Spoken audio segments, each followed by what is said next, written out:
E no capítulo 14, as crianças que vêm para a escolinha, podem vir para frente? Crianças?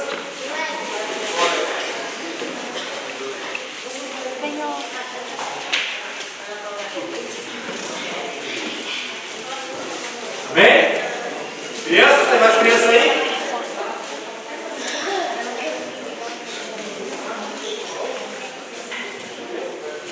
Amém? Levante sua mão para cá. Oramos, Deus, em nome de Jesus, nós oramos agora para essas crianças, Pai, que eles possam ir lá para a escolinha, Senhor, aprender mais a tua palavra, abençoa cada uma delas, Pai, que eles possam nessa noite, Pai, ficar lá, para que eles possam se comportar bem. Em nome de Jesus, Senhor, abençoa cada uma delas. Vamos igual do teu nome, amém? E amém. Pode pegar a cadeira e se dirigir. Amém? Livro do Êxodo, capítulo de número 14. Êxodo, capítulo 14, e versículo de número 1. Quem achou, diga amém? Amém. Diz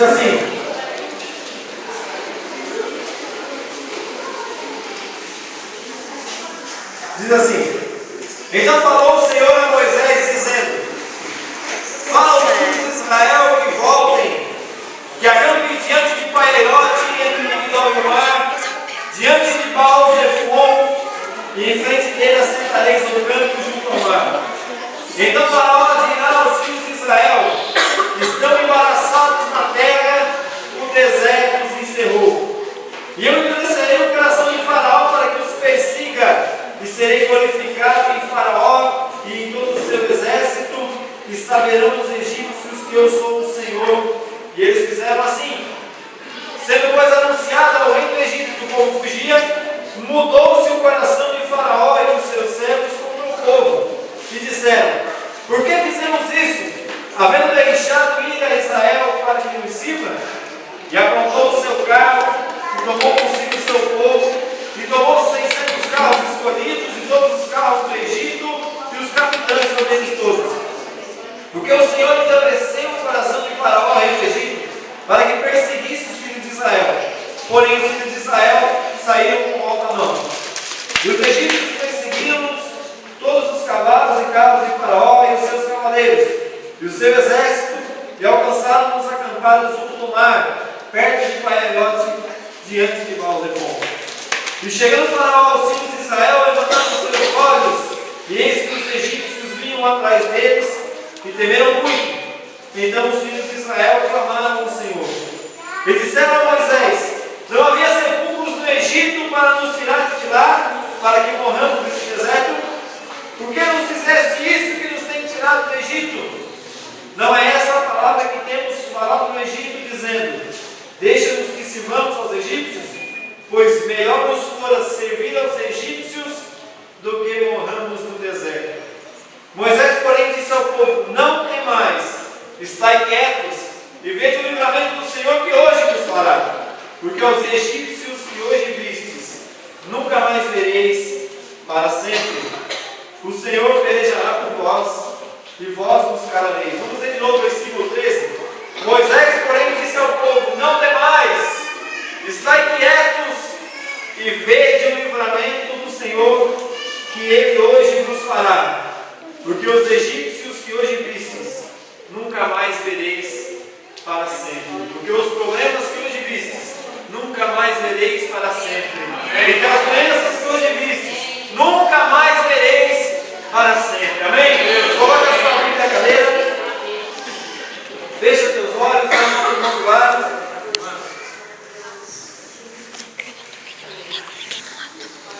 Oramos assim: Deus, em nome de Jesus, nós entramos na tua presença essa noite, Pai. Deus, nós falamos contigo e pedimos que o Senhor fale conosco nessa noite. Toque nossos corações, Senhor, de maneira ímpar, Deus. Que nós possamos hoje sentir a tua presença, que nós possamos ouvir a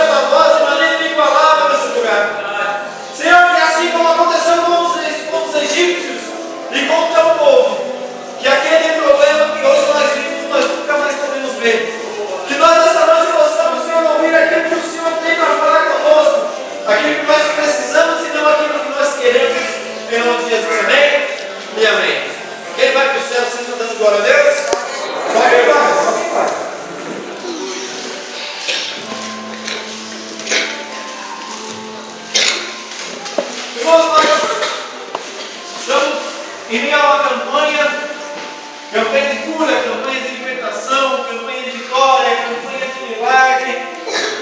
Uma campanha muito tradicional já na igreja do Evangelho da Vitória, que é a campanha das águas que saram. O tema da mensagem de hoje é o Deus das causas impossíveis. O Deus das causas impossíveis.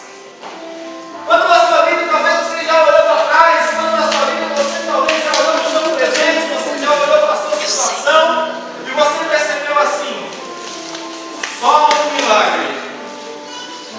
Quantas vezes você olhou para as suas despesas no fim do mês, olhou para quanto você ganhou e falou assim: esse mês é um milagre. Talvez quantas vezes você olhou para a sua doença, talvez até mesmo o médico olhou para ti e falou assim: não vai melhorar, só um milagre. Talvez quantas vezes você chegou e falou assim: aquele lá, aquele fulano lá, aquele lá não tem mais jeito, porque aquele lá só um milagre. Talvez algum dia o professor olhou para você e falou assim: esse teu filho não passa, porque esse aí para passar esse ano, mas só um milagre. Talvez alguma vez você já olhou para a sua vida e viu assim: meu Deus, acabou tudo. Acabou. Não tem mais chance de reação. Não existe possibilidade de sucesso. Não existe possibilidade de mudança. Não existe possibilidade de fazer alguma coisa diferente além daquilo que aconteceu já. Pronto. Lá se foram as minhas esperanças. E quando nós falamos isso, irmãos, eu lembro também da viúva, quando Elias chegou lá na casa dela, e ela catava um pouquinho de lenha, tinha um pouquinho de farinha, um pouquinho de azeite, ela ia fazer ali um almoço, uma janta, um café, não sei, para ela e para o filho dela. Eles iam comer, depois iam esperar a morte, porque iam morrer de fome. Para eles ficar vivos só um.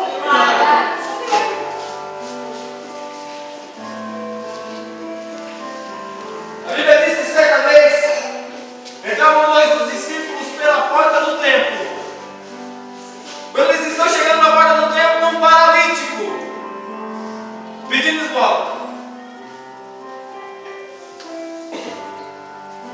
E a Bíblia diz que alguns versículos depois, aquele paralítico saiu dançando, glorificando, andando e pulando. Daquele paralítico andava só um milagre.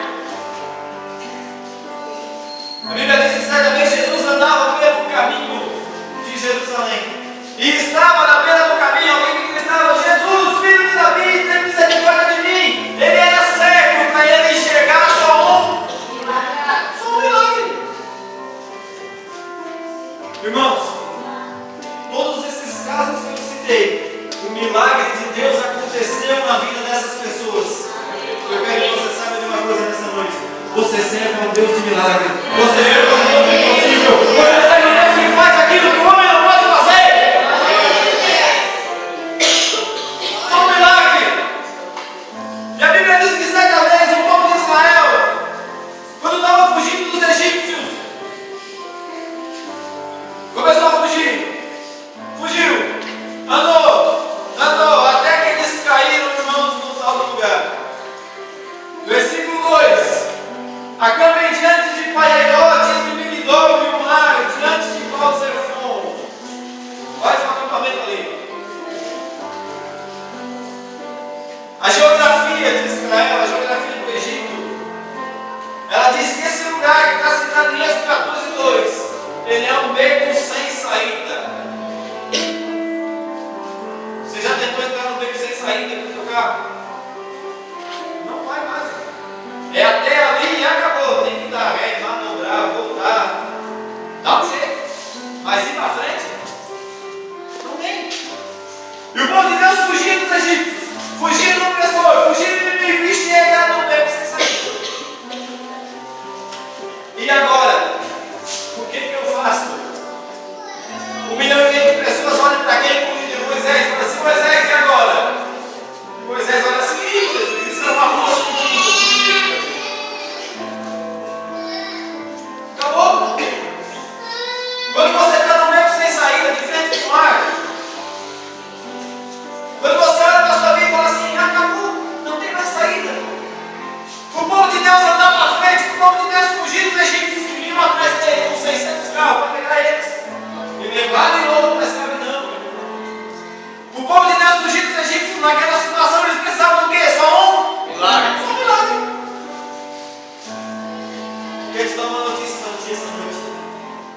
quando nós estamos sem saída, quando nós estamos sem lugar para ir, quando nós precisamos de só um milagre, quando nós precisamos de só uma reação, quando nós precisamos de só uma saída, você serve ao Deus do impossível, você serve ao Deus do inacreditável, você serve ao Deus do milagre.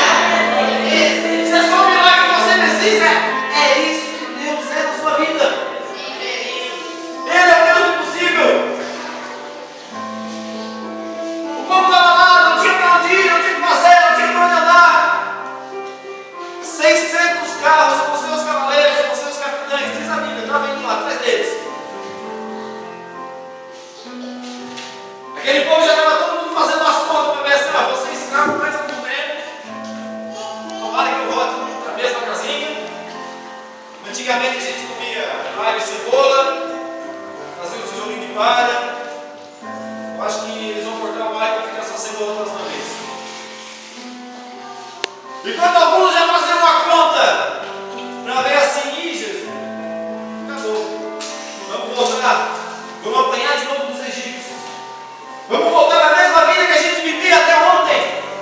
Vamos voltar no mesmo problema que a gente vivia até hoje. Os meus filhos vão crescer escravos, a minha família vai crescer escrava, os meus netos serão escravos, eu vou morrer escravo, porque acabou.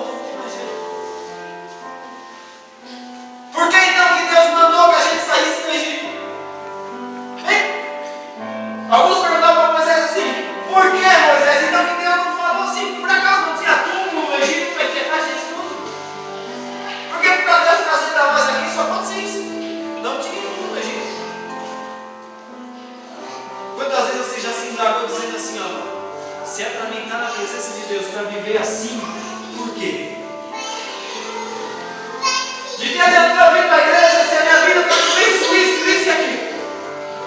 De que adianta eu estar na presença de Deus se eu ainda vivo um problema assim, se eu ainda vivo um problema assado, se eu ainda vivo uma situação assim ou uma situação aquela? De que adianta? Então não adianta vir para a igreja. E era assim que aquele povo pensava naquela época. Sabe? Não deve ser saída, não é impossível. Mas assim, mas por que vai me deixando lá então? Você ganhou para mim ter a mesma doença que eu tinha no mundo, então por que eu não fiquei no mundo? Se é para mim ter o mesmo problema no casamento que eu tinha fora da igreja, por que eu não fiquei fora da igreja? Se é para mim ter o mesmo problema lá no trabalho que eu tinha fora da igreja, por que eu não fiquei lá então? Por quê? A diferença, irmãos, é que aqui você tem o Deus do impossível, Senhor. Aqui você tem o Deus do milagre, Senhor. Aqui você tem o Deus que faz aquilo que o homem não consegue fazer. No versículo 3 e no versículo 4, a Bíblia diz que Faraó descobriu que o povo errou o caminho. Que o povo acabou a bateria de GPS e foi para o beco sem saída. E o Faraó descobriu e falou assim: foi para o beco sem saída e agora eu peguei eles. Vou lá buscar de novo. E aí ele preparou todo o aparato dele, aquele arsenal bélico, todo o exército do Egito, os homens de guerra. E vamos buscar aquele povo de novo, trazer todo mundo acorrentadinho e fugindo indiano. Existem momentos na nossa vida que o inimigo percebe a nossa fraqueza. Existem momentos na nossa vida que o inimigo percebe a nossa murmuração. Existem momentos na nossa vida que o inimigo percebe o quanto nós estamos fracos, o quanto nós estamos vulneráveis, o quanto nós estamos precisando de alguma coisa para mudar. E ele olha e está assim, se meteu nessa aí. Olha lá, ela está doente de novo. Vou lá agarrar ela de novo. Olha lá, ela está com problema no casamento, está na igreja, mas está com problema também. Eu vou lá pegar ele para ficar vendo já. Olha ali, ele foi para a igreja, ele estava fugindo do mundo, mas ele parou lá, estacionou num probleminha. E a Bíblia diz que o Egito investiu. Foi. Quando o diabo percebe que você está fraco, ele vai partir para cima de você. Quando o inimigo perceber que você está sem saída, sem situação, que na sua vida só um milagre. Só milagre. Que para você é só um milagre.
mais. Não foi preciso. Porque se for preciso, ele abre o mar de novo para fazer um milagre para você. Sabe, uma vez os críticos começaram a dizer que era mentira. É mentira, não é capaz, o mar vai se abrir. Disseram que o mar se formou uma parede esquerda, uma parede direita, o povo passou no meio, todo mundo com os pezinhos secos. Bem capaz, né, pastor? Só do mesmo acreditar. Existe um período no Mar Vermelho que a maré é mais baixa. A maré é bem baixinha. O mar parece uma lagoa. Você vai andando, vai andando, vai andando, vai andando e a água não sobe, a água pela canela. E tentaram dizer isso. Senhor, mas é pela canela? Não, a água é pela canela. Tá, então quer dizer que o povo de Deus passou, não passou com o pé seco, passou com água pela canela. Foi. Então o milagre foi maior ainda. Mas como isso que o milagre foi maior ainda? Simples. O povo atravessou o mar com água pela canela. E morreram os egípcios afogados com água pela canela. Então o milagre foi maior que eu pensei. Já viu alguém morrer afogado com água pela canela? Eu quase me afoguei no ano passado, mas era com água passada.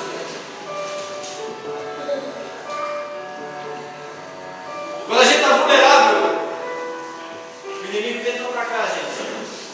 Quando a gente acha que só um milagre vai resolver, o inimigo tenta atacar a nossa vida. No versículo 3 e versículo 4 diz que o inimigo fez isso, acordou e falou: agora é comigo. E a Bíblia diz lá no versículo 9 e 10 que os egípcios perseguiram o povo de Israel com seus cavalos, com seu exército, e foram até o lugar onde eles estavam. A Bíblia diz que eis que os egípcios vinham atrás dele e eles temeram muito. E então os filhos de Israel clamaram ao Senhor. Deixa eu falar, versículo 10. E os filhos de Israel clamaram ao Senhor. Eu falei aqui no começo, existem situações que Deus abençoa a gente. Existem situações que, se você orar, Deus abençoa. Existem situações que Deus abençoa, irmãos, pela natureza dele. Se você deixar acontecer, ele está no controle de tudo. Então, vai estar certo. Mas existem situações que só um milagre. Só um milagre. E a Bíblia diz que quando o povo percebeu que estava no beco sem saída, olharam para trás, os egípcios vinham vindo, eles começaram a temer e começaram a clamar ao Senhor. Eles começaram a pedir, começaram a clamar, começaram a orar, e até aquele que murmurava, falou assim: Jesus, Deus, socorre. Sabe por quê? Porque quando você tiver um problema que só um milagre, é porque está na hora de você começar a clamar a Deus. Quando você tiver uma situação que só um milagre, está na hora de você começar a clamar ao Senhor. Quando você tiver um problema que é impossível, está na hora de você começar a buscar Ele, a orar para Ele, a você pedir para Ele. Porque você serve a um Deus que resolve o impossível. Clame a Deus. Clame ao Senhor. A Bíblia diz no livro de 1 Samuel, no capítulo 1, que tinha uma mulher que não podia ter filho, ela era estéril. E estéril para ter filho só um milagre. Não existe outra situação. E a Bíblia diz que essa mulher chamada Ana ia ao templo todo, de tempos em tempos. Ela ia ao templo e ali diante do altar ela se ajoelhava, ela chorava e principalmente ela clamava. E a oração de Ana foi respondida e ela teve um filho. Só um milagre, meu amigo. Mas o milagre aconteceu porque Ana estava lá, clamando. Os filhos de Israel clamaram. A palavra de Deus diz assim: clama a mim, e eu te responderei. Eu vou te anunciar coisas grandes, coisas fortes, coisas firmes que ainda não vistas. Mas clama ao Senhor, irmão. Glória a Deus. Sabe? Tem gente que tem um acomodômetro. Já viu isso, um acomodômetro? Ah,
estiver mais feia que eu. Sabe, esse tipo de coisa.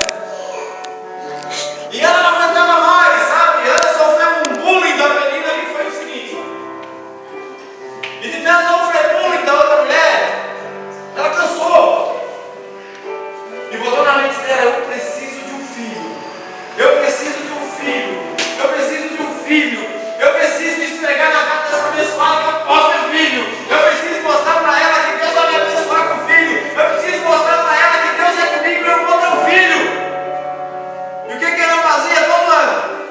E ela se ajoelhava no altar e clamava com todas as suas forças. A Bíblia fala que ela clamava tanto, mas clamava tanto que o sacerdote olhou para ela e falou assim: está bêbada. Segura.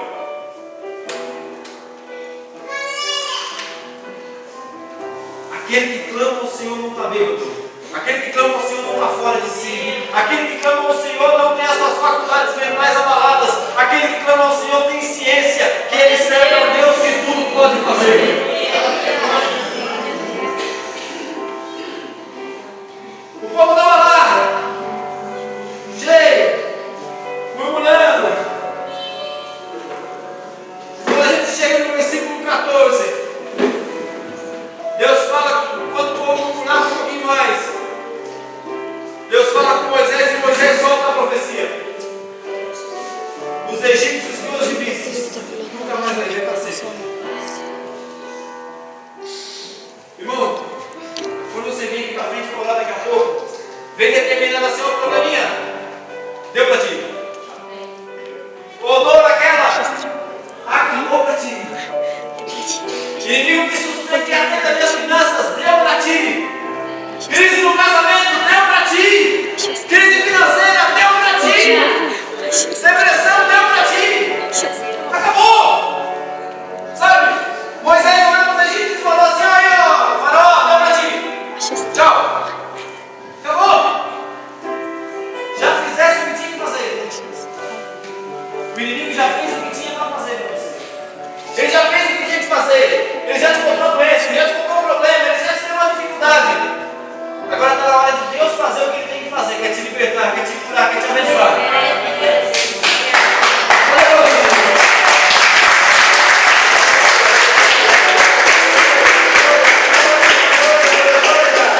Quando Moisés olha para a profecia, lá no versículo 15, ele fala assim: olha para Arão e fala assim: ei, Deus vai salvar a gente.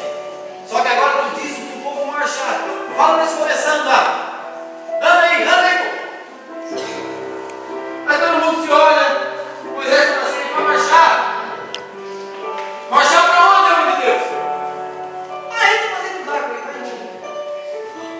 E as crianças, irmão, já começaram a andar para dentro d'água. Todo mundo começa a se olhar assim, andar para dentro d'água. Moisés enlouqueceu. Diz para o povo que marcha. Quando o povo começava a entrar na água, está na Bíblia, irmão. Deus não abriu o mar para entrar na água depois. Diz para o povo que marche. E tu, Moisés, levanta a tua vara e estende o mar. Deus não ia fazer um milagre? Ia. Deus não ia abrir o mar? Ia.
Jesus chega no túmulo de Lázaro.